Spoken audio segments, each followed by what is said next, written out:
बिस्मिल्लाहिर्रहमानिर्रहीम।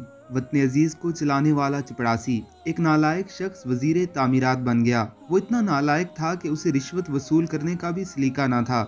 उसके पास एक ठेकेदार आया और एक फ़ाइल पर मंजूरी के एवज 20 लाख रुपए देने का वादा किया। वजीर ने आओ देखा न ताओ, जज से फ़ाइल मंगवाई और उस पर अप्रूव लिख दिया।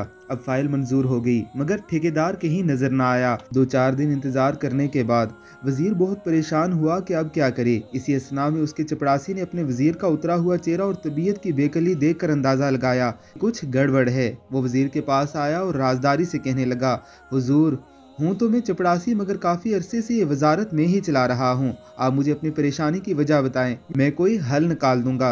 वजीर ने कहा, फ़ाइल अप्रूव कर दी है, मगर अब ठेकेदार हाथ नहीं आ रहा। चपड़ासी ने कहा, फ़ाइल वापस मंगवा लें। वजीर ने कहा, अब इस पर कटिंग किस तरह करूं? चपड़ासी ने कहा, जनाब परेशान ना हो, कोई कटिंग नहीं होगी।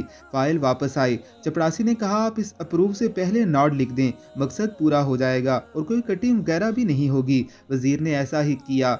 अब ठेकेदार को पता चला तो भागा भागा आया और 20 लाख का ब्रीफ केस पकड़ाया। अब वजीर फिर से परेशान हो गया और फिर चपड़ासी को बुलवाया कि अब क्या करूं। चपड़ासी बोला, जनाब अरसा हुआ है वजारत में ही चला रहा हूं।